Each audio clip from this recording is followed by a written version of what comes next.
पुन्हा घेतलंस टेन्शन? किती वेळा सांगितले तुला की जेवढा विचार तू डोक्यात करतोयस ना तेवढी परिस्थिती बाहेर वाईट नाहीये. अरे वेड्या, कालचा दिवस मी पार पाडला, आजचा दिवस मी सांभाळतोय. मग उद्याची काळजी तू का करतोस? या जगाच्या रंगमंचावर तू फक्त एक पात्र आहेस रे.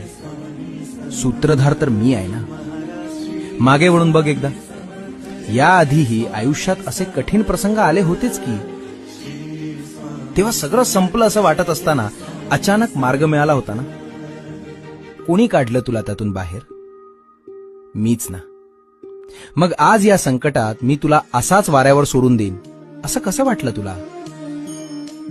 तू डोकं चालवणं बंद कर आणि माझ्यावर पूर्ण विश्वास ठेवून फक्त पाऊल टाक. जे हातातून निसटलंय त्याचं दुःख करू नकोस. आता डोक्यातून काळजी काढून टाक. भिवू नकोस. मी तुझ्या पाठीशी आहे.